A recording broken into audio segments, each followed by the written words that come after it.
Oke, kembali lagi di Optimax tutorial, bukan tutorial ya. Jadi sekarang kita akan melakukan presentasi, ya, bukan simulasi ya. Nggak tahu nama sesi ini nama apa ya, ntar kita cari sendiri ya. Jadi intinya kita di sini kita akan membahas tentang teori ya. Kita akan bersinggungan sedikit dengan teori, tapi kita akan bahas mungkin tidak terlalu fundamental sekali ya. Kita hanya bahas mungkin dalam sudut pandang praktis saja seperti itu. Oke. Dan tema yang akan kita bahas pada kesempatan kali ini adalah tentang apa itu Y+, kemudian apa itu wall function gitu ya.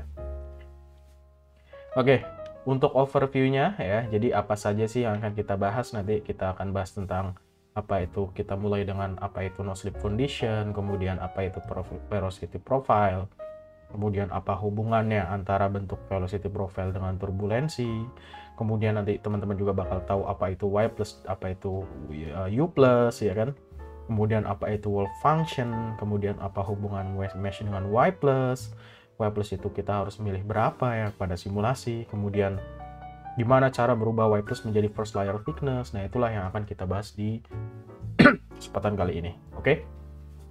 Next. Oke, jadi ketika teman-teman mendengar kata-kata Y+ gitu ya, wall function dan sebagainya, mungkin teman-teman yang sudah pernah melakukan simulasi CFD itu sudah familiar ya dengan kata-kata itu mungkin. Ya, tapi mungkin beberapa ada yang belum terlalu kenal gitu. Nah, di sini kita akan berkenalan gitu dengan apa itu Y+ dan apa itu wall function gitu. Mungkin yang ada di benak teman-teman, meshing mas, Y+ itu meshing gitu. Kemudian ada juga, oh itu near wall mas, jadi fenomena di dekat dinding mas, Y+ itu mas gitu. Ada yang bilang, wah itu Y+ tuh berkaitan dengan turbulence mas ya.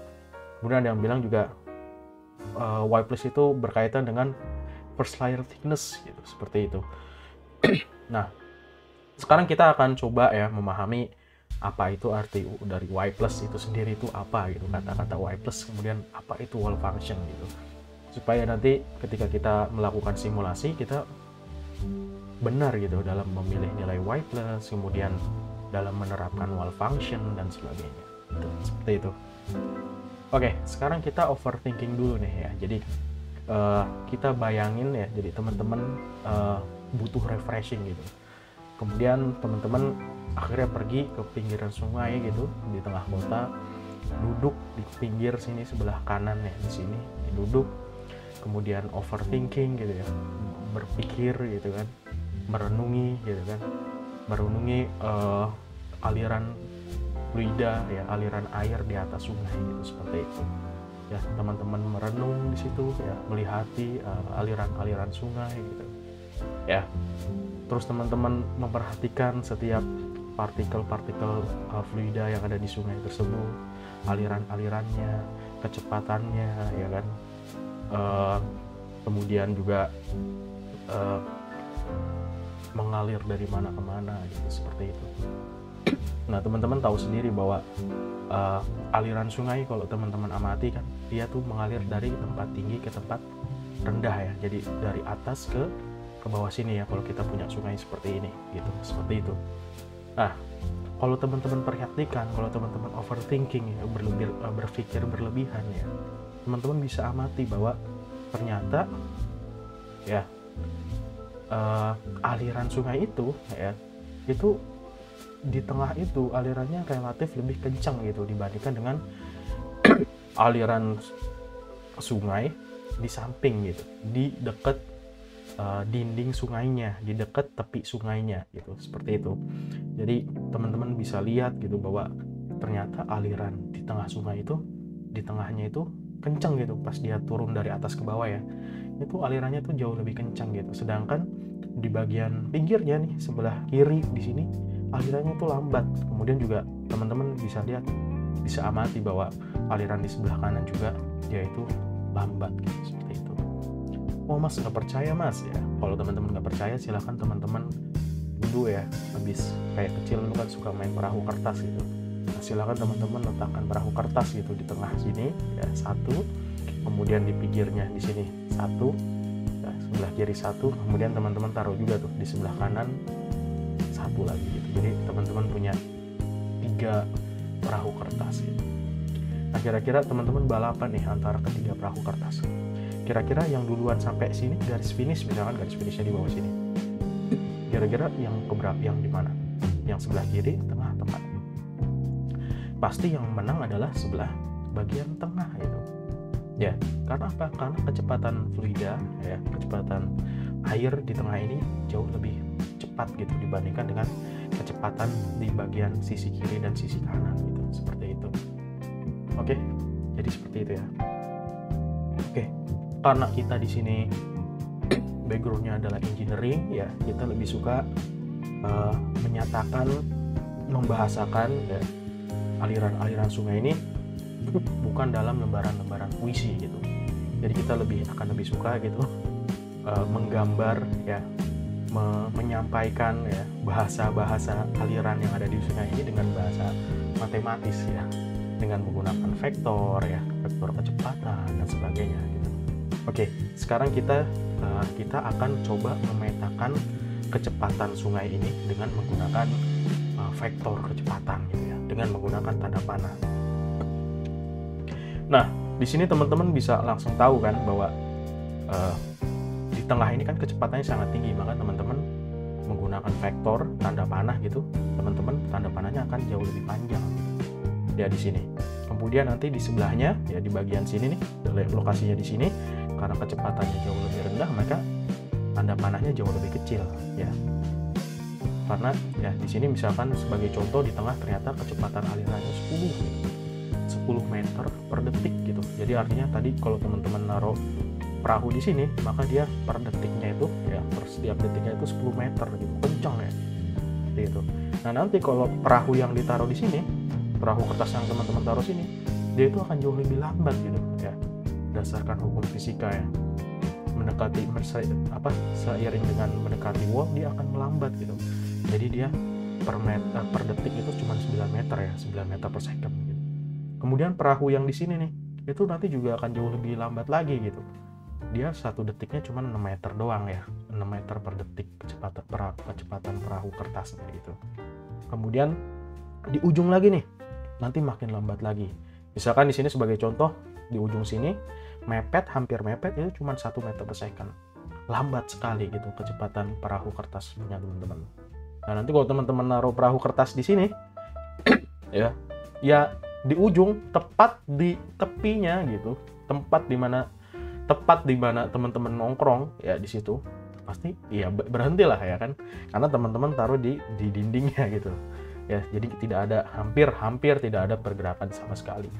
Jadi hukum alamnya seperti itu gitu ya. Jadi hukum alamnya adalah ya, kecepatan di tengah itu jauh lebih tinggi, kemudian seiring dengan mendekati aliran itu, mendekati dinding ya, mendekati suatu solid, ini kan fluida, ini solid ya, benda padat gitu kan, dinding sini, maka natural behavior-nya gitu. Jadi seolah-olah tuh semesta itu memaksa supaya apa?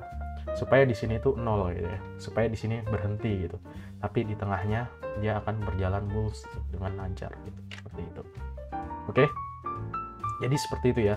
Jadi nanti kalau teman-teman ada lomba Agustusan ya, balapan lomba perahu kertas, teman-teman taruh di tengah itu ya. Taruh di tengah, nanti teman-teman dijamin menang ya. Ya, kalau misalkan kayak gini bentuknya ya. Kalau taruhnya di sini, teman-teman bisa kemungkinan akan kalah gitu ya. Akan kalah gitu, nyampainya agak lebih lambat. Oke, jadi seperti itu ya. Nah, ini ya. Nah, ini namanya distribusi kecepatan ya. Di sungai itu distribusi kecepatannya seperti ini, di tengah 10 ya, mendekati dinding 0, mendekati 0. Oke, sekarang kita lupakan tentang sungai, jadi kita buang tuh sungainya ya. Kita udah nggak butuh lagi tuh sama sungai yang tadi ya. Sekarang kita fokus di distribusi kecepatannya yang tadi sudah teman-teman gambar gitu ya. Teman-teman balik nih arahnya nih, yang tadinya arahnya ke bawah ya, dibalik aja ya. Jadi tanda panahnya ke atas gitu. Nah, dari sini teman-teman bisa mendapatkan yang namanya velocity profile ya. Jadi velocity profile itu adalah profil atau peta ya, profil karakter gitu kan, karakter kecepatan ya di lokasi-lokasi tertentu gitu kan. Nah, di sini teman-teman memetakan karakter kecepatan ya, profil kecepatan mulai dari dinding ya, dinding sungai sebelah kiri sampai dengan dinding sungai sebelah kanan gitu. Ternyata teman-teman ketika dipetakan ya petanya kayak gini gitu, dimana bagian tengah itu panahnya jauh lebih besar gitu, sedangkan makin sebelah kanan makin turun panahnya, kecepatannya semakin turun, kemudian ke sebelah kiri juga kecepatannya semakin turun gitu, seperti itu.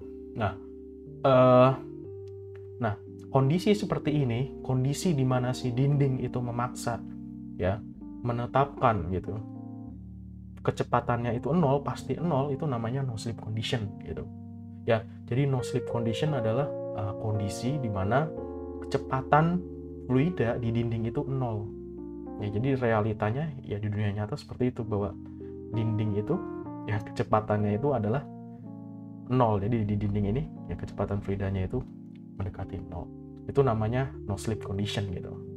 Dan ini pemetaan pemetaan distribusi kecepatannya yang ini nih, tanda panah ini ya sama garis melengkung, ini namanya velocity profile gitu, seperti itu. Nah, sekarang teman-teman bayangkan bahwa ini kan suatu aliran yang melewati dua dinding ya, dinding kiri sama dinding kanan. Nah, sekarang teman-teman bayangin kalau yang terjadi adalah dia cuma punya satu dinding. Ya, contoh fenomenanya adalah teman-teman, ini jarang terjadi sih ya fenomena ini, bahkan mungkin nggak ada orang yang ngelakuin ini ya.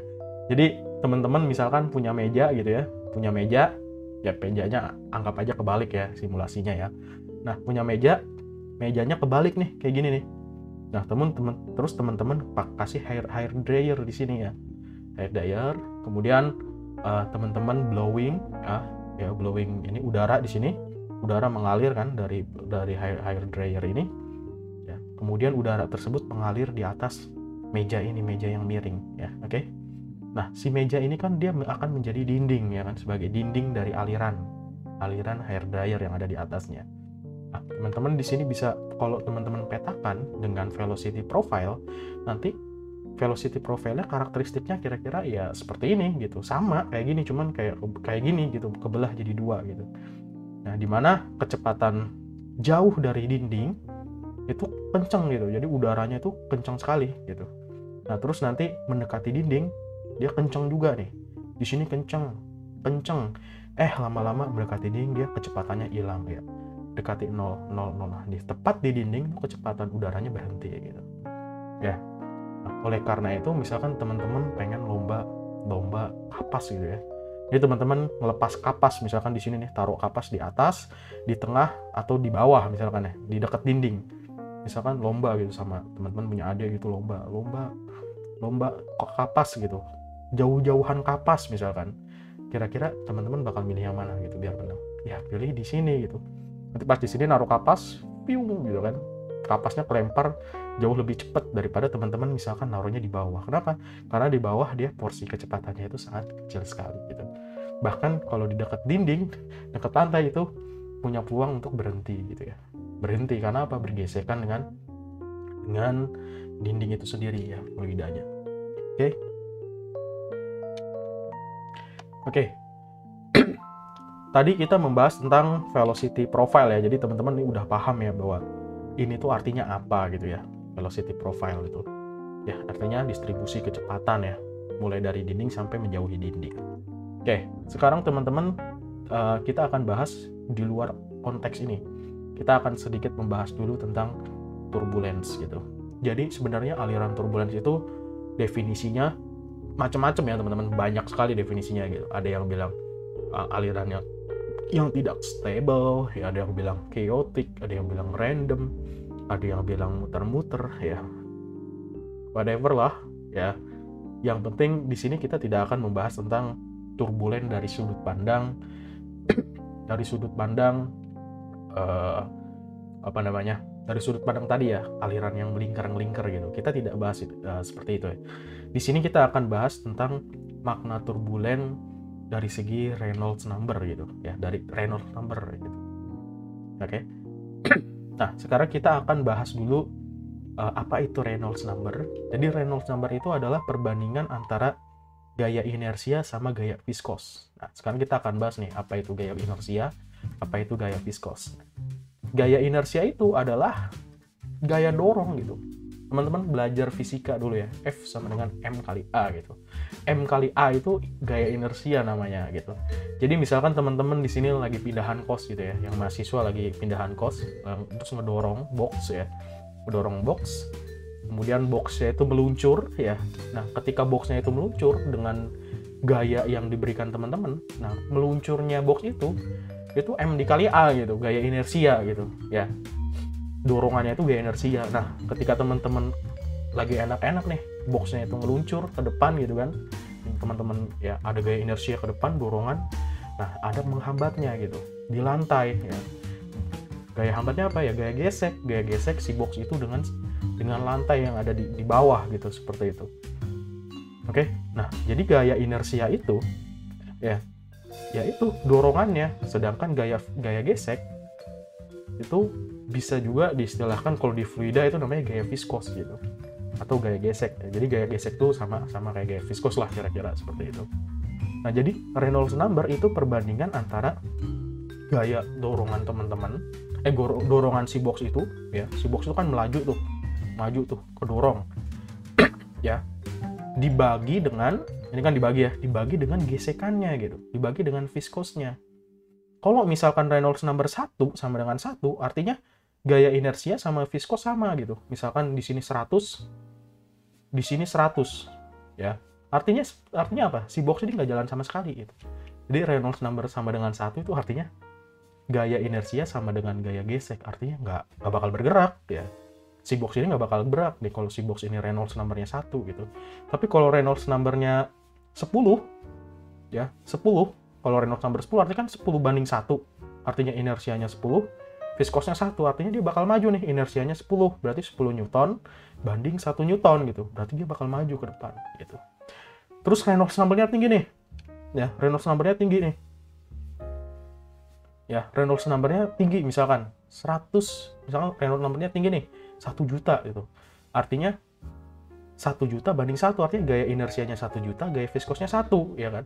Berarti teman-teman majunya 1 juta, dorongannya 1 juta, gaya hambatnya 1 gitu. Artinya semakin tinggi Reynolds number, maka inersianya, gaya dorongnya itu akan semakin kuat gitu, dorongannya gitu. Nah, sama kayak teman-teman, misalkan teman-teman di sini ya, lagi mengendarai mobil nih, baru beli supercar gitu. Ya. Baru Ferrari misalkan, atau apa ini saya juga nggak tahu nih apa ya.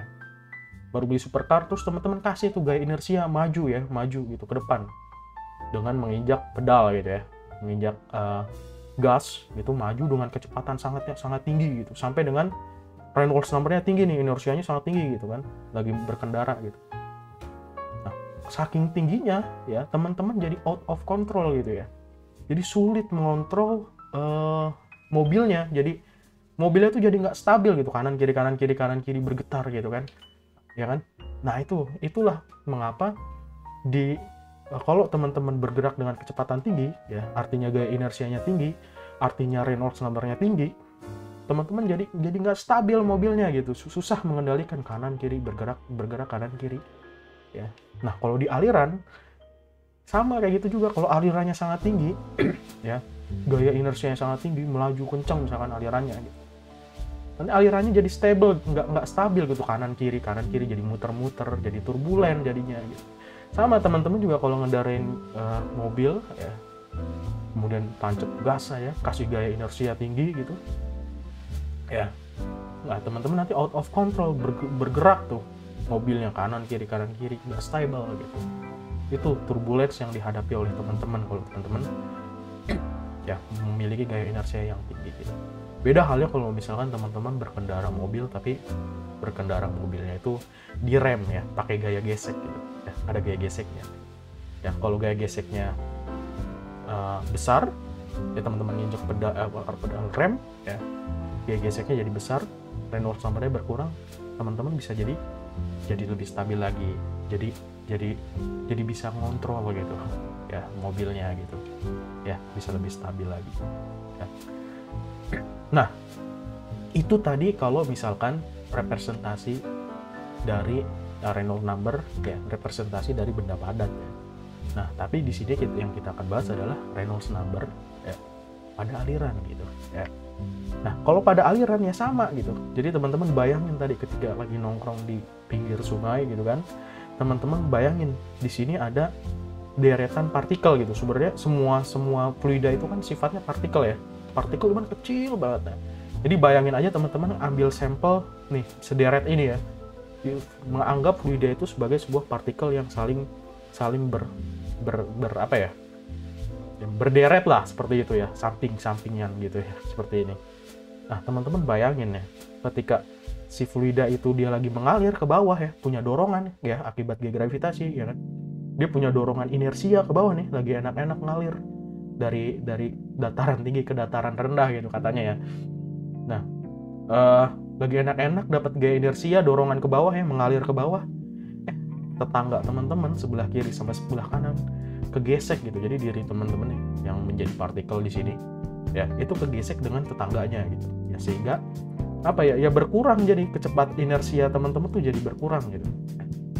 Nah, dalam aliran gaya inersia itu ya ini, laju apa? Terdorongnya aliran ke sini gitu, gerakan aliran itu sendiri dari atas ke bawah, ini namanya gaya inersia gitu. Nah, gaya viskosnya ya dalam aliran itu adalah ini, ketika partikel ya itu bergesekan dengan tetangganya ya, jadi menghambat gitu ya, gesekan dengan tetangga itu menghambat. Sama kayak misalkan teman-teman lagi oli ya, oli itu kan viskosnya besar ya, artinya gaya gesek antar partikel ya dengan tetangganya itu jauh lebih besar gitu. Jadi teman-teman jarang oli itu jadi kental, jadi gerakannya jauh lebih lambat ya, lebih lambat kalau oli, karena gesekannya jauh lebih besar. Sama kayak teman-teman di sini, kalau gaya geseknya tinggi, ntar ini jauh lebih lambat gitu, ya, gaya inersianya jadi lebih kalah gitu ya. Sama kayak teman-teman pakai misalkan bantu ibu di dapur ya, bantu ibu dapur bikin adonan kue yang kental banget ya, itu kan kental. Nah itu gaya viskosnya itu tinggi ya, sehingga apa, gaya inersianya rendah ya, jadi alirannya lambat gitu.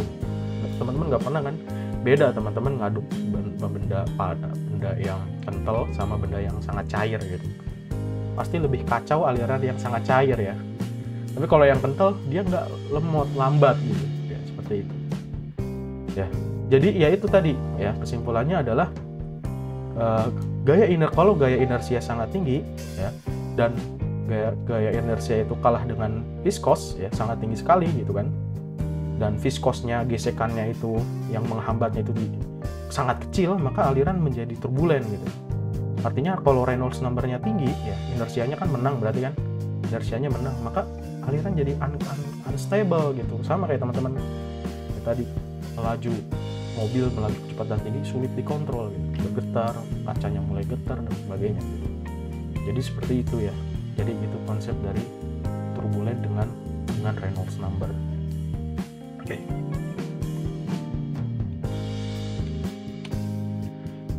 Nah, sekarang kita pengen tahu apa sih hubungannya Reynolds number ya dengan velocity profile gitu ya. Dengan velocity profile. Jadi teman-teman bisa lihat di sini nih. Kalau teman-teman Reynolds number-nya rendah, artinya apa? Alirannya lambat lah ya. Ya bisa dibilang gitu ya, alirannya lambat ya. Sebenarnya nggak harus ya. Misalkan di sini Reynolds number-nya rendah ya, artinya gaya inersianya kecil, gaya viskosnya relatif lebih besar. Nah, gaya ngeremnya besar. Nah, alirannya tuh jadi santai gitu ya. Alirannya tuh jadi santai. Alirannya tuh jauh lebih, profil kecepatan itu jadinya tuh kayak gini gitu ya. Jadi misalkan di sini 10, di sini 9, di sini 8, 7, 6, 5, 4 ya gitu. 3, 2, 1, 0 sampai dinding, nanti kecepatannya 0 jadinya seperti itu. Tapi kalau teman-teman Reynolds number-nya dinaikin lagi ya, aliran teman-teman ternyata Reynolds number-nya tinggi ya. Artinya apa? Gaya inersianya yang menang, gaya dorongannya yang menang. Maka apa? Maka profil kecepatannya jadi berubah gitu. Jadi kayak gini. Jadi 9, di sini misalnya tadi 10 ya. 10, terus di sini masih 10, di sini masih 10, di sini masih, terus turun jadi 9, terus ini 8, 7, 6, 5, 4, 3, 2, tiba-tiba 1, 0 gitu. Nah, ini kan beda. Kalau ini kan bertahap ya. Ya, dari 10, 9, 8, 7, 6, 5, 4, 3, 2, 1 gitu, rapih gitu ya. Tapi kalau ini enggak, ini 10, masih 10 lagi, masih 10 lagi, 10 lagi. Baru nanti di sini 9, 8, 7, 6, 5, 4, 3, 2, 1, 0 kayak gitu. Nah, jawabannya kenapa? Kenapa kok bisa kayak gini gitu? Ya karena dorongannya tinggi gitu dari bawah ke atas nih. Kan ada aliran ya dari bawah ke atas tadi, teman-teman pakai hair dryer. Dari bawah ke atas. Dorongannya sangat kuat sekali sehingga apa? Ketika dorongannya sangat kuat, tapi semesta itu menghendaki di sini harus diem, otomatis apa? Ininya miring jadi turun ke bawah gitu. Jadi turun miring ke bawah gitu. Ya, jadi ini dorongannya sangat kuat ya, dorongannya sangat kuat. Jadi kemiringannya itu jadi mendekati dinding gitu ya. Sedangkan semesta menghendaki bahwa di sini lo harus 0 gitu kecepatannya. Ya, makanya ini ya di bagian sini jadi profil miringnya ini jadi neken ke bawah gitu. Itu kalau Reynolds number-nya tinggi. Gimana kalau Reynolds number-nya lebih tinggi lagi nih ya? Ya makin ini lagi, makin heboh lagi gitu, makin radikal lagi gitu. Ya, artinya apa? Kalau Reynolds number-nya tinggi, gaya inersianya tinggi sekali, gaya viskosnya sampai kalah gitu. Nah, kalau gaya inersianya sangat tinggi sekali, dorongannya tinggi sekali, udaranya nih, misalkan gitu ya, ngalir dari bawah ke atas tinggi banget. Sedangkan di sini semesta itu menghendaki harus 0 ya. Maka apa? Maka ya profil kecepatannya jadi makin curam gitu, makin mepet dengan dinding gitu. Jadi nanti kalau dibaca ini 10 meter per second, 10, 10, 10, 10, 10, 10, 10. Ntar tiba-tiba nih dekat sini 956 0, tiba-tiba 0 gitu. Ya. Itu jadi nanti profil kecepatannya itu ya itu beda-beda gitu. Kalau Reynolds number-nya berapa, profil kecepatannya kalau Reynolds number-nya rendah, profil kecepatannya kayak gini. Kalau menengah kayak gini ya. Makin tinggi nanti kayak gini, seperti itu. Jadi makin curam gitu ya. Oke, seperti itu. Jadi ini disebabkan karena efek dorongan dari bawah ke atas tuh sangat kuat. Jadi ya itu, sedangkan semesta mengharuskan di sini harus 0 gitu. Ya otomatis jadinya kayak gini gitu, gitu, tiba-tiba gitu turunnya. Ya, kayak teman-teman ibaratnya gini deh. Niup balon, waktu kecil kan ada balon ya. Ya, ada balon tiup, tahu kan? Kalau teman-teman rendah ya, kecepatannya pelan, ya kasih gaya inersianya pelan nih. Ya tiupannya pelan gitu. Pasti dia ngembangnya itu ya itu perlahan-lahan gitu ya. Bentuknya itu bulatannya itu perlahan-lahan gitu, sama kayak ini. Tapi kalau teman-teman heboh gitu, misalkan tiupnya terlalu heboh ya, terlalu kencang ya, nanti jadi si itunya bentuk balonnya itu jadi kayak kedorong gitu ya, sama kayak ini jadi kedorong gitu. Oke. Nah, sekarang kita coba analisis yang ini ya. Jadi teman-teman, sekarang kita coba analisis aliran kalau misalkan Reynolds number-nya itu tinggi banget gitu ya. Dorongan udaranya tuh kuat banget ya. Misalkan kalau kita analisis terus kita buang tanda panahnya, ini kita buang. Terus kita bentuk dalam Excel. Jadi ini bikin dari Microsoft Excel. Ya kira-kira seperti ini ya. Ini kan shoot gitu kan, kayak huruf L kebalik ya. Sama ini. Shoot gitu. Nah sekarang kita udah nggak perlu lagi pakai tanda panah lagi ya, kita udah dewasa gitu, nggak perlu tanda panah lagi supaya lebih paham. Oke, nah jadi berarti nanti profilnya kira-kira seperti ini ya. Katakanlah teman-teman di sini naruh sensor ya, misalkan ada pengujian di laboratorium gitu kan, uji laboratorium, pengen tahu nih kecepatannya. Nah terus pas di plot di Excel jadinya kayak gini nih. Nah seperti ini kan jadinya. Nah di sini nanti teman-teman akan mengenal variabel baru ya, namanya Y. Y itu artinya jarak dari dinding. Kemudian U itu adalah kecepatan fluidanya. Jadi kalau misalkan ini ya profil kecepatan yang kita plot di Excel, terus ada nilainya ya kan. Tadi kan kita pakai mulut doang tuh 10 gitu. Ya misalkan kita ganti ya bahasanya jadi 1 gitu ya. Di sini 1 1 1 1 1 nanti di sini tiba-tiba 0,0 kan kecepatannya berkurang nih. Di sini kan 1 ya, 1 ya. Pas dia jauh dari dinding, ini kan jauh dari dinding nih, 1. Terus nanti dekat dari dinding ya, dia tiba-tiba drop ya kecepatannya kayak gitu. Ya, ini kalau Reynolds number-nya sangat tinggi, nanti profilnya kira-kira seperti ini. Dimana Y itu adalah jarak dalam meter ya, biasanya kan kita jarak dalam meter gitu. Ya, jarak dalam meter. Jadi di sini 0 meter. 0 meter tuh artinya ya di dinding gitu. Terus ini jauh dari dinding. Ya, ini 0,02 meter dari dinding, ini 0,04 meter dari dinding, ini 0,06 dari dinding, ini 0,08 dari dinding, 0,1 dari dinding gitu. Jadi semakin jauh dari dinding ya, sama kayak ini ya, semakin jauh dari dinding ya, teman-teman bisa lihat bahwa kecepatannya akan semakin tinggi gitu. Sebaliknya, semakin dekat dengan dinding ya, sama kayak ini, semakin dekat dengan dinding ya, maka kecepatannya akan semakin berkurang gitu. Bahkan tepat di dinding ya, Y sama dengan 0 ya, kecepatan itu 0, tidak memiliki kecepatan lagi seperti itu. Nah, teman-teman kan kalau baca gini susah ya. Kalau misalkan baca berapa kecepatan fluida ya pada meja yang kebalik gitu, yang disemprot hair dryer pada ketinggian 0,04 meter. Teman-teman narik nih 0,04 meter, ketemu deh nih, oh ternyata kecepatannya 0,9 gitu. Ya, kan susah ya kalau misalkan teman-teman menyatakannya dalam meter gitu. Ya, maksudnya ya lidah itu nggak enak aja gitu, 0,0 ada koma-komanya itu nggak enak gitu jebetnya. Nah, maka teman-teman yang biasa teman-teman lakukan adalah teman-teman mengubah dimensinya, ya kan, supaya bahasanya lebih intuitif, enak dibayanginnya gitu. Kalau meter 0,001 meter kan susah gitu dibayanginnya. Nah, berapa ya? Susah, penggaris juga susah gitu. Tapi kalau teman-teman pakai mili, teman-teman akan jauh lebih gampang gitu ngebayanginnya. Oh, 1 mili. Oh, 1 mili tuh ya sejari loh. Jadi di sejari gitu ya, seruas jari.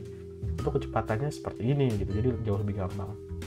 Nah, teman-teman yang biasa teman-teman lakukan adalah ya, kalau misalkan ada kasus kayak gini, misalkan ada pembacaannya, supaya pembacaan itu mudah, teman-teman ubah tuh satuannya ya, yang tadinya meter diubah menjadi milimeter ya.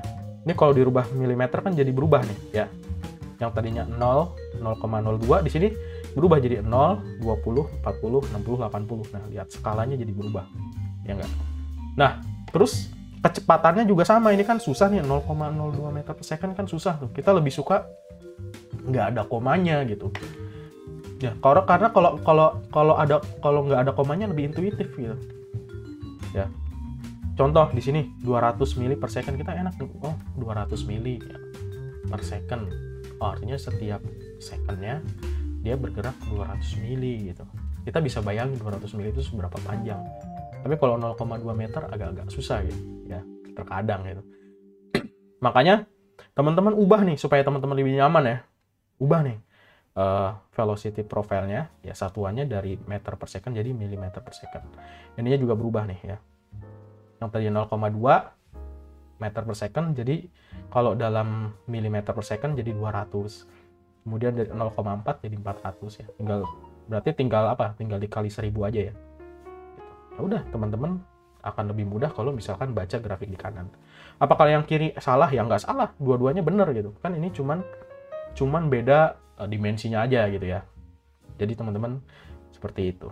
Nah, untuk merubah dari mili ke meter, teman-teman kan gampang ya, tinggal dikali 1000 aja. Sama, kecepatan juga sama.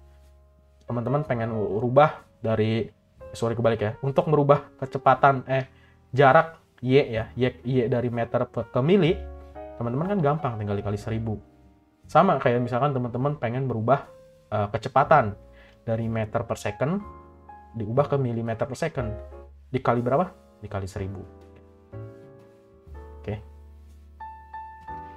Nah, seperti itu yang biasa teman-teman lakukan. Nah, tapi yang dilakukan oleh peneliti yang saintis di bidang mekanika fluida ya, mereka itu lebih nyaman ya. Kalau di sini kan meter dirubah ke mili gitu kan. Lebih nyaman tidak menggunakan dimensi gitu ya. Jadi nggak pakai dimensi. Ya, contoh misalkan Y-nya kalau tadi kan dalam meter gitu kan, ketinggiannya Nah, kalau di sini akan lebih nyaman Y-nya nggak ada dimensinya gitu. Bukan meter, bukan mili gitu. Pokoknya Y itu ya Y gitu, nggak ada dimensinya gitu. Sama kayak kecepatan juga gitu. Akan lebih nyaman misalkan kecepatannya itu tidak memiliki dimensi gitu. Dimensionless namanya. Tidak ada dimensinya gitu. Kecepatannya berapa meter per second? Kalau ini kan jelas ya 0,6 meter per second misalkan kecepatan fluida pada jarak 0,04 ya 0,4 meter dari dinding. Kecepatannya berapa? 0,9 meter per second, kan jelas itu. Tapi para ilmuwan tuh lebih di mekanika fluida itu lebih terbiasa dengan non-dimensional. Non-dimensional itu artinya apa? Tidak menggunakan satuan. Kalau tadi kan meter ubah ke mili.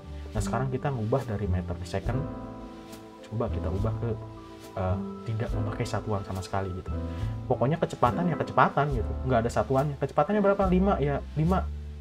Ya 5 kecepatannya, bukan 5 meter per second tapi 5 gitu. Sama kayak misalkan jarak dari dinding berapa nih?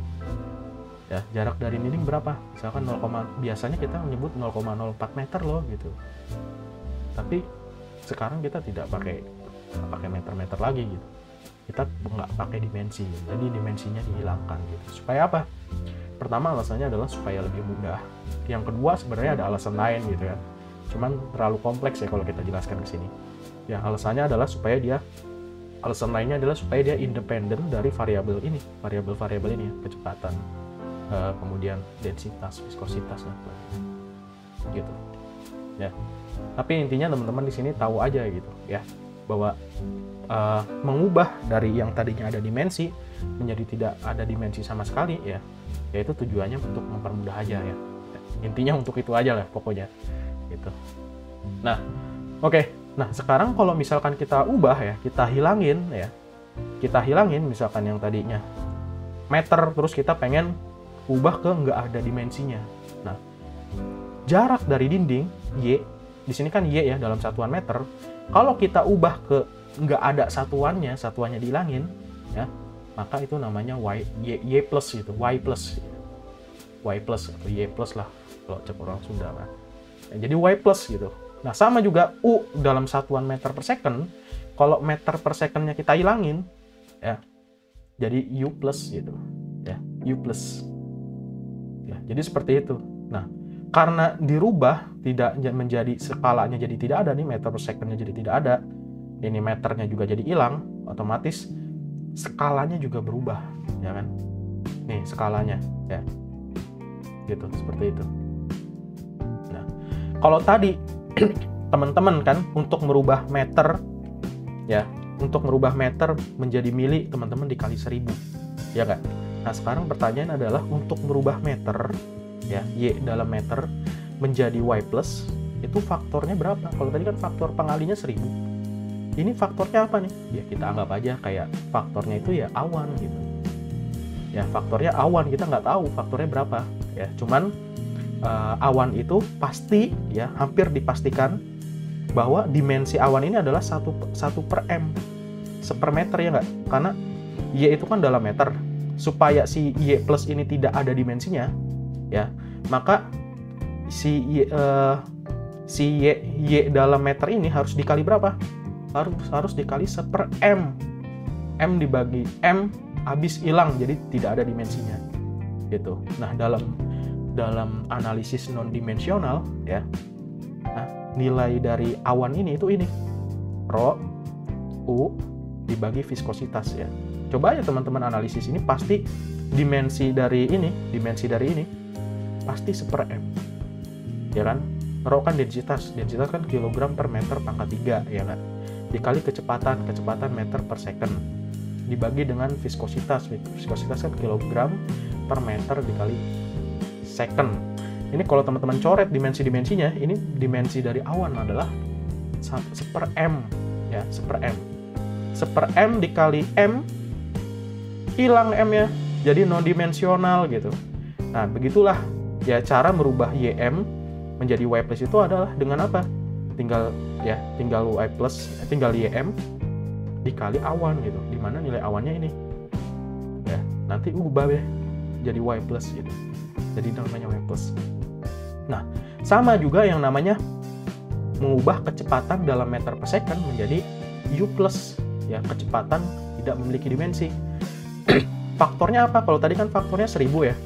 Nih, ya, berubah dari meter per second ke milimeter per second, faktornya 1000. Nah, supaya dimensinya hilang, dia harus dikali apa? Harus dikali dengan senyuman gitu. Nah, di sini ada senyuman gitu. Nah, senyuman itu nilainya apa ya? Pokoknya ada lah. Ya sama kayak ini gitu. Bla bla bla bla bla bla. Yang jelas bla bla bla bla bla ini pasti dimensinya adalah second per meter, kebalikan dari ini ya kan, supaya hilang, supaya dimensinya hilang. Ini dimensi si senyuman ini harus second per meter gitu ya.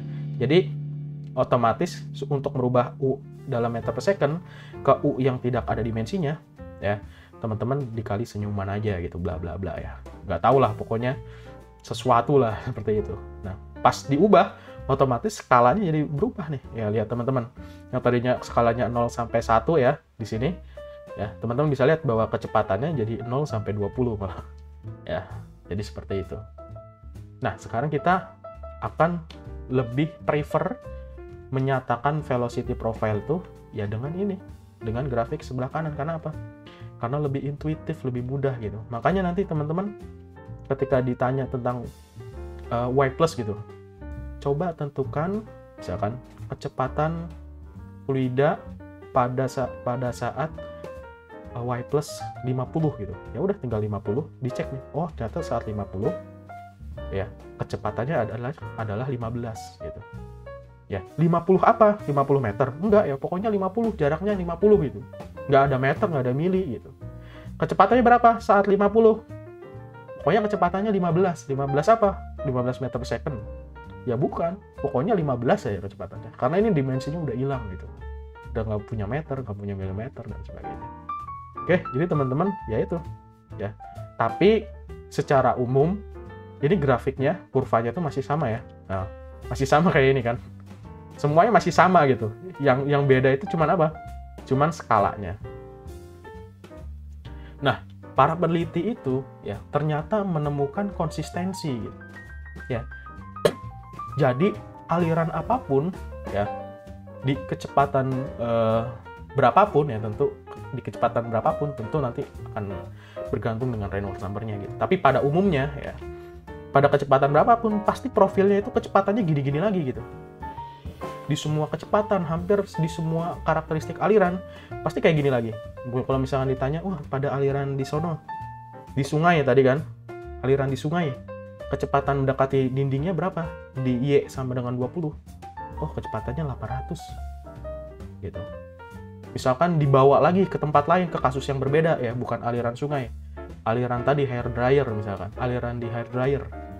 Wah, sama ketika 20, ininya 800 juga gitu. Artinya, kurva ini sudah tidak lagi bergantung kepada kecepatan pada lokasi-lokasi ini. Jadi kurva ini udah universal, yang ini ya. Itu sifatnya itu udah universal gitu, bisa diterapin di mana aja gitu.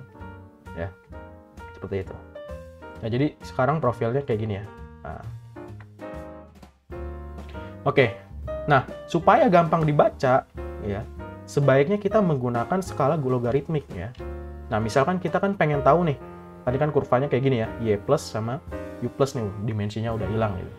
Nah, supaya kita bisa mengetahui karakteristik aliran, khususnya di dekat dinding, ya di dekat dinding kan di sini nih, antara Y plusnya 0 sampai dengan ini kan kita nggak jelas ya, karena pada saat turbulen kan, jadi ini tuh sempit gitu, celah ini jadi sempit gitu, karena dorongannya sangat kuat, jadi celah ini sangat sempit sekali, ya kan. Nah, jadi di sini tuh nggak jelas gitu, daerah sini tuh sangat tipis gitu ya. Kita susah ngamatinnya gitu, kalau misalkan pakai ini, grafik ini gitu. Nah, kita ubah nih grafik ini, yang tadinya Y plusnya itu dalam skala biasa ya, di 0, yang di sini 0, di sini 10, di sini 20 kan. 30, 40, 50, 60, 70, 80, 100, ini kan skala normal. Kita ubah aja ini, yang bagian Y plus ini, kita ubah. Ininya tetap yang ini nggak berubah. Kalau ini kan nggak ada masalah nih ya. Kita ubah nih Y plus yang di sini, kita ubah ke dalam logaritmik. Jadi teman-teman coba aja pakai Excel, diganti skala yang Y plusnya ini, kita ganti skala logaritmik. Ntar jadi kayak gini. Nah, jadi kayak gini. Kalau di Excel sih kayak gini ya. Ya. Jadi kayak gini. Ya. Ini U plus, kemudian ini Y plus ya. Plus, ini U plus. Jadi skalanya kayak gini, ada pergeseran ya teman-teman nih. Ya, kalau mau lebih jelas nih di sini nih. Ya, jadi skalanya nanti jadi kayak gini. Ya. Nih. Garis warna abu-abu. Bukan abu-abu, oranye. Nih. Ya. Ya, jadi kayak gini. Teman-teman lihat nih, masih lihat ada kesamaan kan? Saat 50, ini 15 ya enggak? Nah, di sini juga sama nih, saat 50 kan kira-kira di sini. Ya. Ini 15. Oh. Ya kan, saat 50. Kemudian saat 100. Jadi kalau ditarik tuh datanya masih sama gitu. Ya, saat 100 misalkan ini kira-kira 18 ya enggak? Ini saat 100 ya kira-kira 18 lah di sini ya. Ya, saat 200 tuh sekitar saat 200 nih sekitar 17,5 misalkan. Kalau 200 kan di sini nih berarti ya.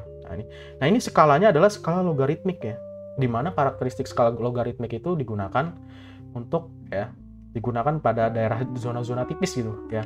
Karena ini tipis 0 sampai 10 doang daerah sini ya. Untuk merepresentasikan ini dengan jelas maka dipakai skala logaritmik. Setelah dipakai skala logaritmik ya, ini jadinya kayak gini, set gitu nih. Jadi warna oranye nih, oranye set gitu. Nah, ini warna oranye nih. Seperti itu. Ya. Dan di sini ilmuwan mendapatkan fakta-fakta menarik gitu, ya. Bahwa ternyata daerah di dekat dinding, ya, ini kan dinding ya, dinding 0, dekat 0, ya. Saat di dekat dinding, di dinding gitu kan, di Y plus sama dengan 0 ya, sampai dengan Y plus sama dengan 5 ya. Artinya kalau di sini 0 sampai 5 di sini, 0 sampai 5 ya, 0 sampai 5 di sini. Itu teman-teman bisa lihat bahwa dari 0 sampai 5 itu kurvanya itu adalah garis linier. Nih. Ya, U sama dengan Y. Artinya kalau misalkan Y-nya sama dengan 1, maka U-nya sama dengan 1 ya. Kalau misalkan jarak dari dinding itu 2, Y plusnya 2, maka kecepatannya 2. Nih, sama di sini. Ya, cuman ini kan susah teman-teman bacanya. Nih, saat 1 ya, saat 2 2. Ini kan garis lurus gitu. Ya, garis U sama dengan Y gitu. Nih, saat 2 maka Y plusnya 2. Nah, itu. Jadi dengan non-dimensionalkan, menghilangkan dimensinya, mendapatkan fakta menarik, mendapatkan suatu sequence gitu, mendapatkan suatu pattern gitu pada aliran-aliran yang sifatnya itu yang sifatnya global gitu. Ya, jadi aliran-aliran itu ya sifatnya semuanya seperti ini gitu. Ya, kecepatannya gitu. Nah, ini. Nah, U sama dengan Y. Ya, kalau di sini U sama dengan Y itu garis lurus kan? Linier kan? Linier, U sama dengan Y kan persamaan linier. Nah, di sini kalau kita pakai kurva logaritmik, dia jadi miring gitu, ya. Jadi kayak gini, miring. Oke. Nah, kemudian di antara 5 sampai dengan 30, teman-teman bisa lihat bahwa kurvanya itu sulit dikenali. Ya, jadi kurvanya di sini sangat sulit dikenali gitu, nggak ada fungsinya. Ya. Di sini nih, daerah sini berarti ya. 5 sampai 30 nih daerah sini. Ya. Sulit dikenali. Nah, kalau fungsi U sama dengan Y itu kan garis ini nih, garis ini. Ini fungsi U sama dengan Y. Nah, fungsi U sama dengan Y ini cuman berlaku dari 0 sampai 5 doang. Ya, nggak berlaku lebih dari 5 ini udah nggak berlaku karena udah error itu. Udah nggak sesuai lagi sama hasil eksperimen yang warna oranye ini ya, dengan dunia nyata. Ini kan dunia nyatanya ini warnanya ya. Nah, ini seperti itu. Ya. Nah, maka di daerah 5 sampai 30 itu adalah sangat sulit gitu membuat fungsinya gitu. Sangat sulit membuat persamaannya gitu. Kalau ini kan persamaannya gampang ya. Y sama dengan X ya, atau U sama dengan Y nih. Kalau di sini susah gitu. Bikin persamaannya gimana? Nggak ada gitu. Susah gitu. Ya. Susah. Nah, nanti kita ketemu lagi keteraturan ya, ternyata kita mendapatkan fakta baru. Keteraturan itu ditemukan lagi setelah Y plus sama dengan lebih dari 30. Nah, ketika Y plusnya lebih dari 30, ya jarak dari dinding itu lebih 30. Artinya di sini ya, Y plus 30 tuh. Nih. Jadi kalau ini 0 ya, ini 0, teman-teman bisa bayangin ya, di sini 0, Y plusnya 0. Dari 0 sampai 5 tuh tipis banget nih, daerah sini nih tipis. Nih 0 sampai 5 itu kita menemui keteraturan linear gitu ya. U sama dengan Y. Terus dari 5 sampai 20, 5 sampai 30 daerah sinilah kira-kira nih, transisi nih. Itu kita tidak menemukan fungsinya. Sulit mendefinisikan modelnya. Ya, tidak ada fungsinya. Nah, baru setelah lebih dari 30 ini, dari sini ke atas, berarti kan kalau dari peta di sini ya, dari sini ke sini, baru kita menemukan keteraturan lagi. Ya, keteraturan lagi dengan apa? Yang namanya fungsi logaritmik gitu. Ya, logaritmik itu ini. Nah, ini fungsi logaritmik. Ya, seperti itu. Jadi kita menemukan keteraturan ya pada Y plus di bawah 5 dan Y plus di atas 30. Tapi kita menemukan lagi ketidakteraturan lagi ketika apa? Ketika di defect layer gitu. Jadi kalau misalkan di Y plus-nya sangat tinggi nih, misalkan di atas Y plus-nya tinggi banget, berarti kan di sini nih Y plus yang sangat tinggi nih, jauh dari dinding ya. Ini di sini nih ya kira-kira. Nah, udah di atas itu alirannya udah nggak stabil lagi karena di sini turbulen gitu yang tadi teman-teman jadi yang tadi awal dipermisalkan gitu, kalau kecepatannya tinggi, kan kecepatannya tinggi banget nih. Jadi alirannya itu turbulen, jadi defect layer namanya. Nah, jadi di sini sulit lagi menemukan keteraturan polanya itu susah dinyatakan dalam matematis gitu. Kalau ini kan gampang nih, ini ada nih rumusnya. Garis ini ada rumusnya, ada fungsinya gitu. Ya. Oke, seperti itu. Nah, jadi seperti itu gitu. Ya. Kita kesimpulannya adalah 0 sampai 50 adalah zona yang linear, yang fungsinya itu diketahui, U sama dengan Y. Nah, daerah ini namanya viscous layer gitu, daerah viscous layer. Sedangkan daerah transisi ini ya, itu namanya buffer layer. Nah, di buffer layer ini kita sulit memodelkan secara matematis gitu ya. Dilihat di sini ya. Ini kan fungsi ini ya, fungsi punyanya ini nih, punyanya ini. Nah, pas lebih dari 30 ya, kita menemukan keteraturan lagi gitu sehingga bisa dibuat fungsi matematikanya. Jadi, nah daerah inilah namanya log layer. Ya. Nanti lebih dari 800, sekitar lebih dari 800. Nah, let's say ini 800 ya. Lebih dari 800 nanti kita menemukan ketidakteraturan lagi di fake layer. Seperti itu. Nah, itulah karakteristik aliran, itulah wall function gitu. Jadi wall function itu apa? Yaitu fungsi ya, fungsi di dekat dinding gitu. Yang menyatakan apa? Velocity profile tadi, velocity profile di dekat dinding. Jadi wall function itu ya velocity profile itu sendiri gitu, cuman dalam yang ininya diganti dengan skala logaritmik gitu. Jadi seperti ini. Ya. Di wall function itu ya ini, garis warna oranye ini wall function namanya. Ya, warna oranye ini. Yang mana oranye ini sebenarnya itu ya ini, garis ini nih. Ya, cuman diubah-ubah tadi ya. Diubah ke Y plus ya, kemudian diubah ke skalanya logaritmik ya, di sini logaritmik gitu. Jadi ya ini tuh menyatakan, garis itu menyatakan ya, jadi dari sini ke atas ya sampai defect layer tuh menyatakan garis ini sama gitu, persis sama, cuman beda aja ya, cuman beda ininya aja nih, skalanya aja itu. Oke, jadi seperti itu ya teman-teman ya. Dan yang perlu jadi catatan adalah itu tadi, teman-teman harus hafal ya sekarang. Viscous layer terjadi pada 0 sampai 5 gitu. Kenapa 0 sampai 5? Karena di 0 sampai 5 ini menemui keteraturan linear ya. Fungsinya linear, mudah diprediksi dengan rumus matematika. Adapun 5 sampai 30 sulit diprediksi dengan fungsi matematika ya. Karena apa? Ya ini fungsi matematika yang linear ininya kan di sini. Yang warna biru nih ya. Tapi ini nggak ketemu gitu, susah mendapatkan fungsi ini. Nah, kemudian lebih dari 30 baru kita menemukan keteraturan lagi nih, garis ini nih, garis biru putus-putus. Nah, garis ini namanya garis logaritmik ya, garis logaritmik. Rumusnya ini nih. Nah, setelah lebih dari kira-kira 800, kita tidak bisa lagi memprediksi sesuai dengan fungsi ini. Ini udah nggak berlaku lagi nih. Ya, di sini tuh udah nggak berlaku lagi gitu. Oke, seperti itu. Nah, ini tadi penjelasannya ya. Nah, jadi viscous sublayer ternyata zona ini memiliki karakteristik fungsinya linear ya. Terus bagian ini fungsinya ya, campuran ya di sini, campuran dan sulit diprediksi ya di sini. Jadi nggak match gitu ya antara dunia nyata warna oranye dengan fungsi matematika tuh nggak ketemu gitu. Nah, sedangkan di sini fungsi matematika ini juga sama nih, daerah defect layer tuh nggak ketemu ya. Jadi yang ketemu fungsi matematika tuh cuma daerah viscose layer sama zona log layer doang yang fungsinya itu sesuai dengan fungsi matematika gitu, yang bisa dimodelin ya. Nah kalau teman-teman bisa di ini ya ini gitu. Jadi sebenarnya grafik ini itu ya kayak grafik biasa gitu, cuman y plusnya diganti dalam skala logaritmik ya. Jadi dari 0 sampai 5 itu sama dengan 0 sampai 5 nih di sini ya, terus 5 sampai 30 nih kira-kira dari sini sampai sini, 30 sampai 1000 tuh ya dari sini ke sini gitu ya. Oke, jadi seperti itu.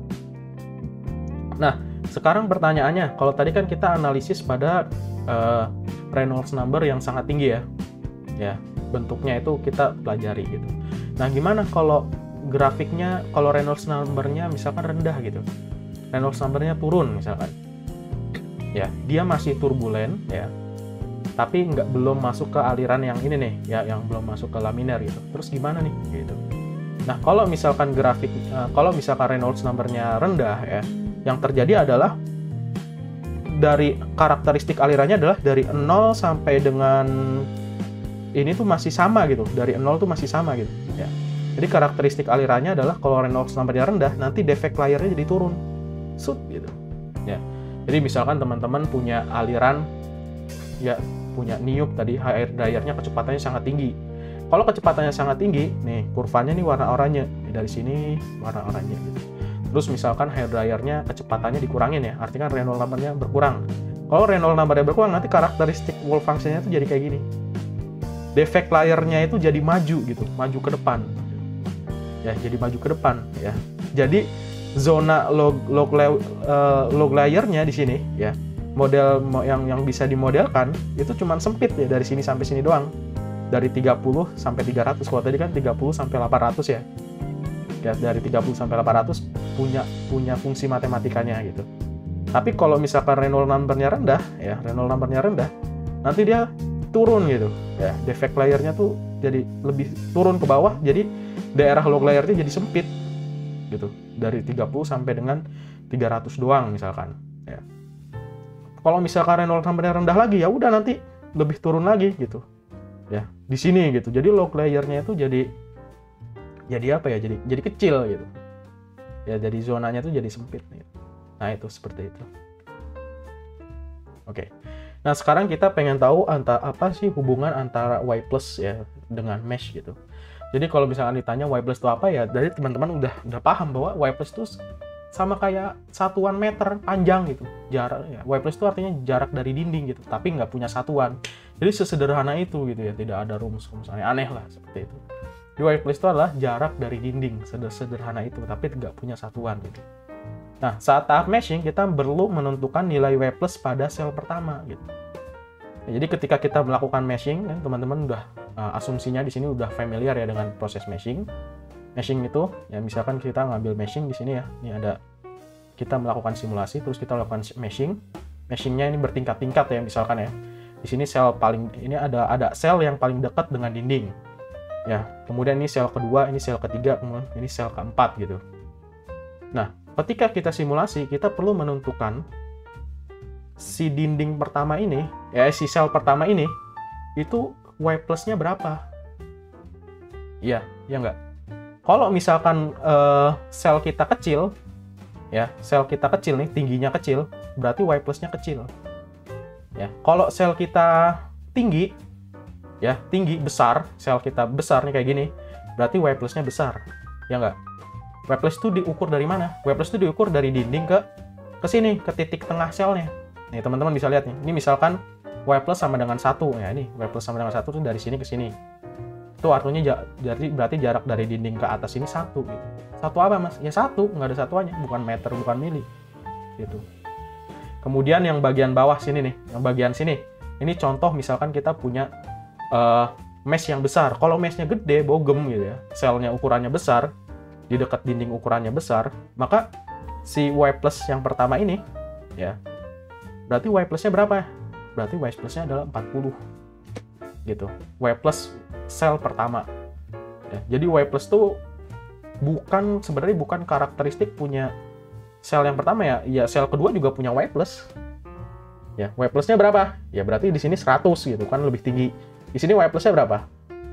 800 misalkan. Di sini Y plusnya berapa? 1000.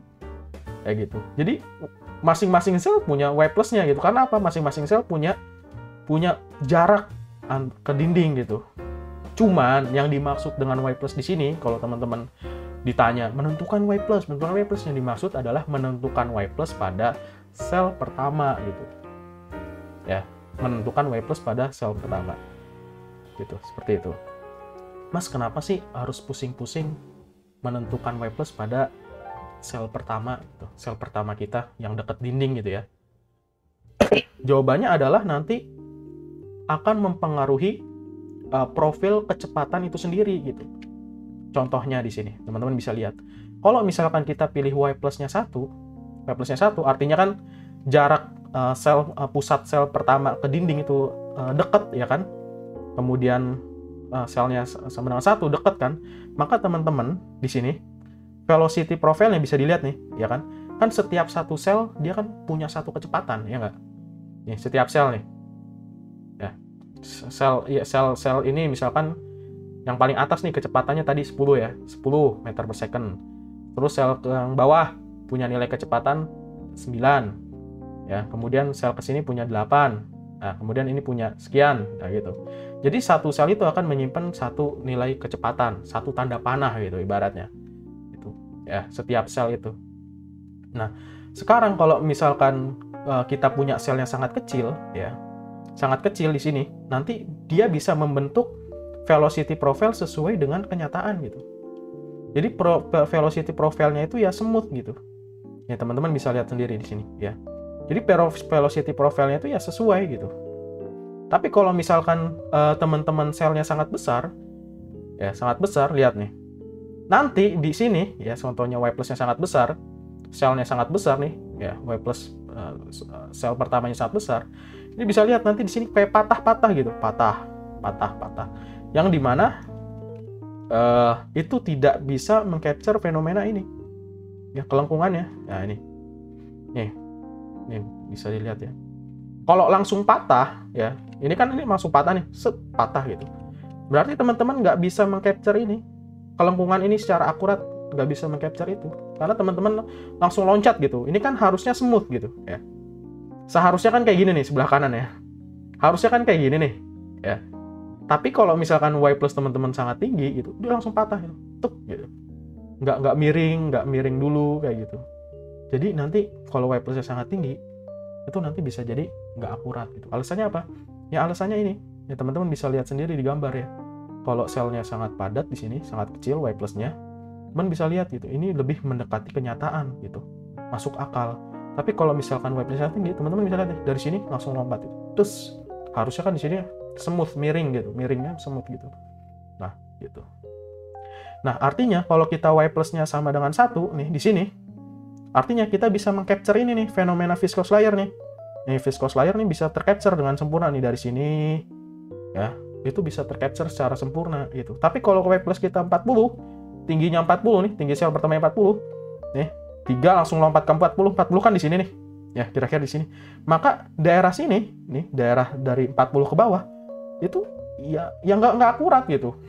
Jadi komputer tiba-tiba 40 aja, tiba-tiba ke sini gitu. Ininya nggak dimodelin gitu, nggak digambarin.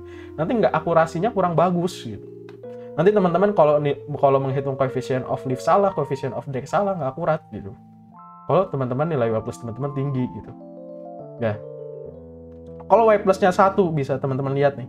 Atau misalkan Y plusnya sangat kecil nih, 0,1 nih. Di sini nih, ya kan? Artinya nanti ke atas, nih dari sini sampai ke atas teman-teman bisa capture itu secara akurat. Nih dari sini full, semuanya akurat gitu. Tapi kalau teman-teman naruh di 40 di sini, akuratnya cuma dari 40 sampai atas doang gitu. Tapi bagian bawah apa lihat loncat gitu, langsung loncat ke situ. Ininya nggak dimodelin sama komputer, nggak disimulasi zona ini gitu. Oke? Ya. Nah, ya. Jadi memang idealnya adalah kita itu memilih Y plus sekecil mungkin.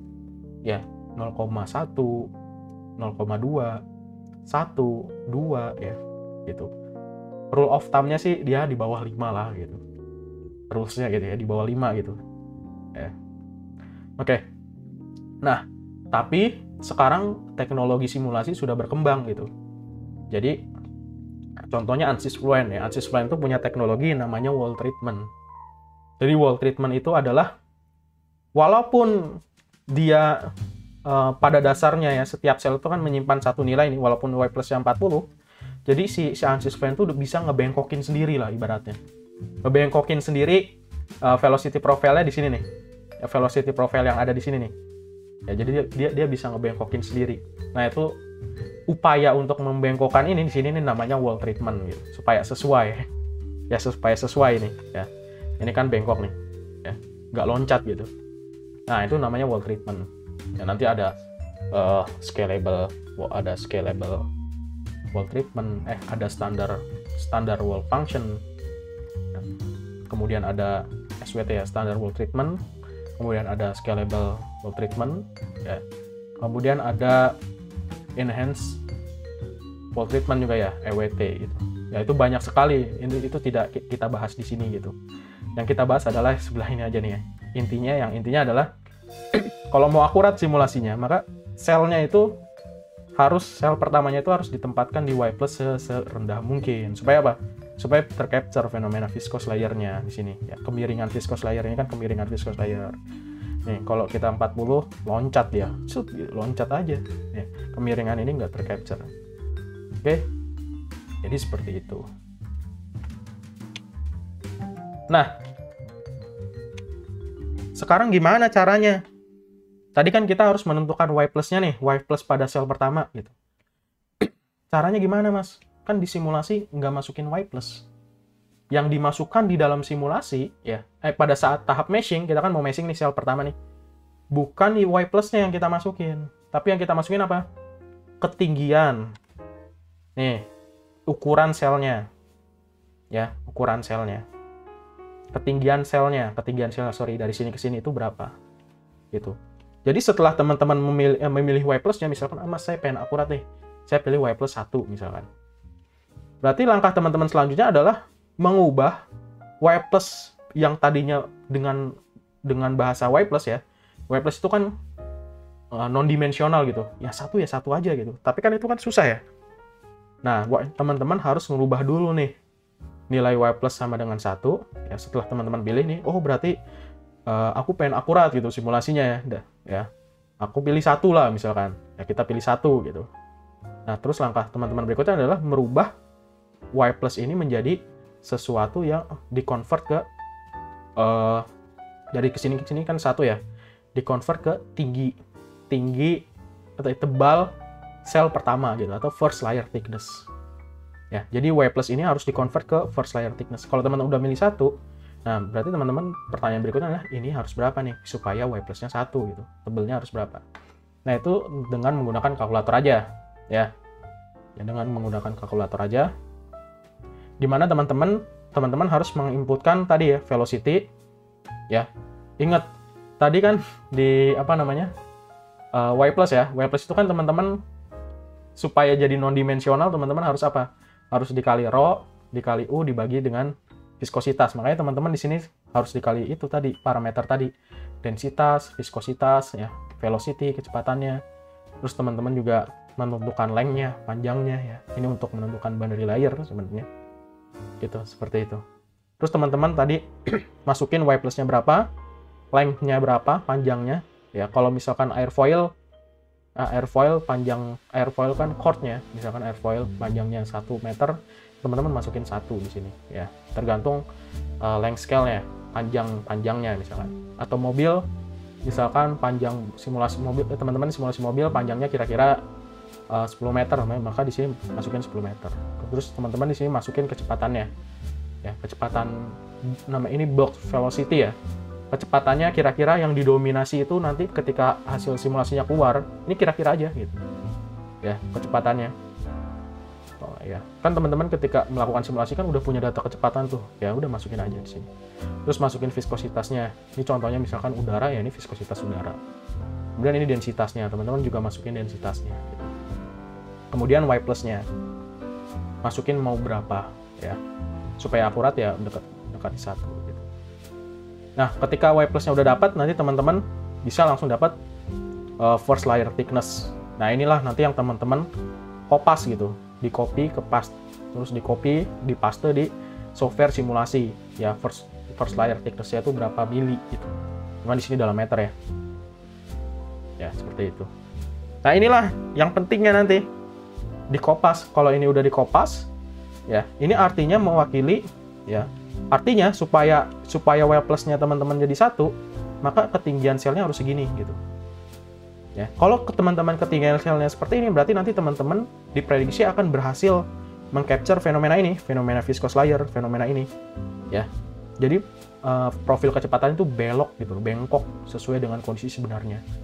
Tapi kalau teman-teman Y plusnya tinggi, ya misalkan 40, first layer thickness-nya ntar jadi tinggi. Nih, ini jadi tinggi nih, ya kira-kira.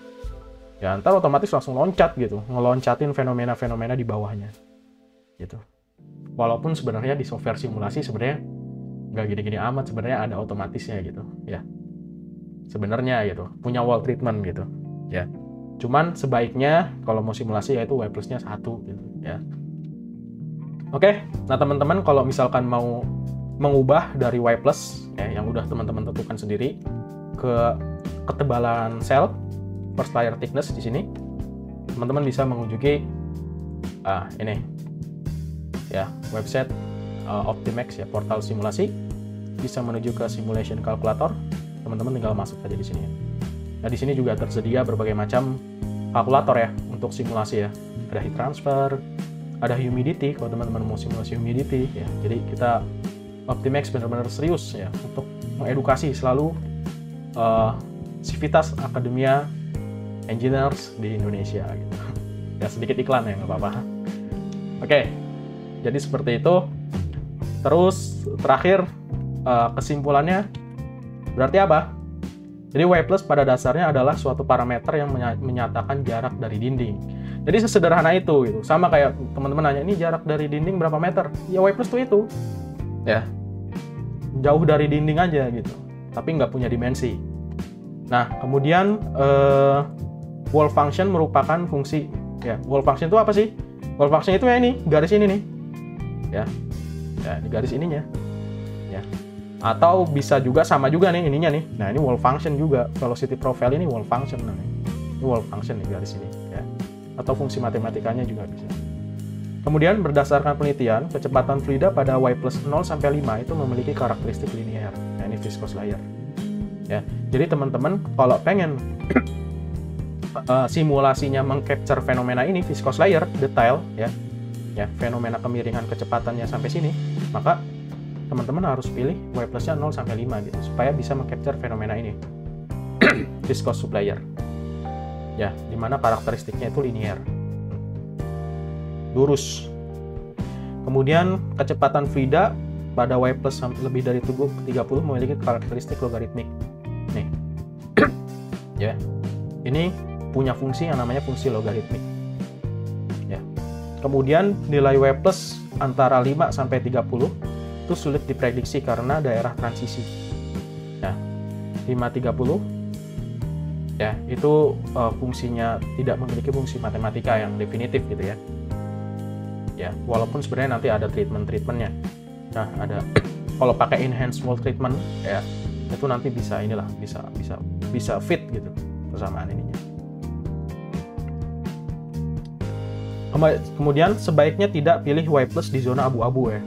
Zona abu-abu itu teman-teman ya tidak disarankan tidak disarankan untuk memilih Y plus antara 5 sampai 30. Ini kan zona abu-abu ya yang nggak ada fungsi matematikanya. Kemudian zona defect layer ya. Ini ya defect layer juga ini zona abu-abu yang nggak ada fungsi matematikanya. Kenapa kita nggak boleh milih Y plus di zona abu-abu? Nah, kembali ke sini. Karena tadi komputer itu punya suatu algoritma namanya wall treatment yang dia itu membengkokkan ya, ngebengkokin. Kalau teman-teman Y plusnya jatuhnya di sini ya, si komputer tuh rada bingung gitu, malah nanti ditaruhnya malah di sini nih fungsinya itu malah taruhnya di sini bukan di sini, nanti komputer bingung nih. Kalau misalnya kita Y plus 10 nih ya, kita Y plusnya pilih yang 10 ya, antara 5 sampai 30 ya. Ini kan zona abu-abu nih. Nah, kan fungsi matematikanya nggak ada nanti si komputer bakal naruhnya di sini gitu. Fungsinya itu bakal naruhnya malah di sini gitu, yang which is nggak akurat gitu. Kan akuratnya di sini nih, harusnya di sini, tapi komputer malah proyeksinya ke sini gitu. Ya, jadi nanti ininya jadi kurang akurat gitu dari bawah ke sini gitu. Kalau teman-teman di zona abu-abu. Tapi kalau teman-teman di zona yang tidak abu-abu kayak misalkan 40, ini kan zona pasti ya. Lock layer ya, ada fungsinya. Komputer tuh ngebelokinnya akurat gitu karena ya dia nempel. Nih, di sini kan 40 kan nempel dengan fungsi ini, ya fungsi logaritmik gitu. Ya, jadi komputer bisa langsung ngebengkokin. Set. Ya. Jadi set gitu. Bengkoknya bagus itu. Ya. Jangan juga nanti ditaruh di sini. Ya. Jangan ditaruh di sini. Ini kan zona abu-abu juga nih. Ya. Oranyenya itu nggak punya fungsi matematika di sini. Ya, nanti kalau teman-teman naruh di sini misalkan 1000, ya. Nah, berarti nanti di sininya nggak akurat gitu. Ya. Nih, di sini nih, ketika ngebengkokin, dia naruhnya malah di sini. Harusnya ini kan. Harusnya ini, tapi dia naruhnya malah di sini gitu. Jadi nggak akurat. Ya, jadi sebaiknya tidak memilih Y+ di zona abu-abu. Ya, zona abu-abu tuh ini buffer layer sama defect layer. Ya, teman-teman boleh pakai Y+ 100 juga boleh gitu. Ya, karena apa? Komputer tadi punya algoritma ngebengkokin sendiri, ya, ngebengkokin itunya sendiri. Jadi nanti teman-teman bisa akurat gitu.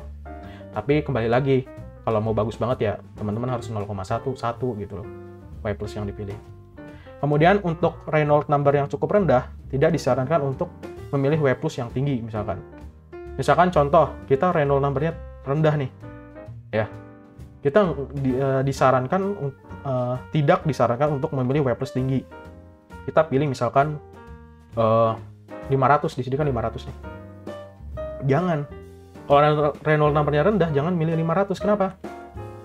Nih, karena di 500, ini kan Reynolds number rendah nih. Ya. Nih, Reynolds number-nya rendah. Nih, Reynolds number-nya rendah. Di 500 itu udah masuk ke zona defect gitu, ya. Udah masuk ke sini nih. Udah masuk zona abu-abu. Gitu. Baratnya gitulah. Ya. Jadi, kesimpulannya seperti itu. Singkatnya adalah, ya, teman-teman kalau bisa Y+-nya sekecil mungkin. Ya, kalau terpaksa misalkan takut selnya kebanyakan, mesh-nya nggak kebanyakan, komputernya jadi berat, pilihlah di atas 30. Ya, tapi jangan sampai di atas 800 karena di atas 800 udah masuk defect layer gitu ya. Kalau Reynolds number-nya kecil, jangan di atas 300 karena di atas 300 nih ya udah masuk defect layer. Seperti itu. Ya, jadi ya panduannya seperti itu aja. Jangan juga pilih di buffer layer antara 5 sampai 30 gitu. Ya, itu disarankan ya. Walaupun sebenarnya komputer algoritma CFD yang ada di komersial kayak Ansys Fluent itu udah cerdas sih sebenarnya, udah punya fungsi-fungsi sendiri. Tapi disarankan seperti itu. Nah, best practice-nya gimana nih? Ya best practice-nya adalah teman-teman hitung dulu Reynolds number-nya ya. Kalau misalkan Reynolds number-nya sangat tinggi ya. Misalkan Reynolds number-nya sangat rendah, ya itu tadi ya, Y+-nya jangan lebih dari 300 gitu lah. Dan ya harus kecil juga gitu. Ya. Kalau Reynolds number-nya tinggi, teman-teman bebas nih. Kalau Reynolds number-nya tinggi, teman-teman bisa naruh di 500. Ya, karena masih di fungsi matematika di sini, daerah sini ya. Kemudian teman-teman pilih ya, setelah hitung Reynolds number-nya, pilih Y+ yang diinginkan ya, kayak tadi ya. Y+-nya misalkan 1, wah saya pengen akurat banget 1, ya udah. Setelah milih 1, teman-teman ubah Y+ ke first layer thickness. Caranya bagaimana Y+-nya? Caranya lewat ini. Masukin Y+-nya, masukin ini parameter kecepatan ini. Ntar teman-teman first layer thickness dapat. Kalau first layer thickness-nya udah dapat gimana? Ya udah teman-teman tinggal meshing aja, habis meshing terus running. Mungkin seperti itu ya. Itu perkenalan apa itu Y+. Jadi sudah menjawab ya, Y+ itu apa. Tapi Y+ yang di sini, yang dimaksud di sini adalah Y+ untuk sel pertama gitu. Kemudian sama wall function. Wall function tuh ini karakteristik kecepatannya, menjauh dari dinding. Mulai dari dekat dinding sampai dengan jauh dari dinding. Oke. Jadi mungkin seperti itu. Sampai jumpa di presentasi berikutnya. Terima kasih.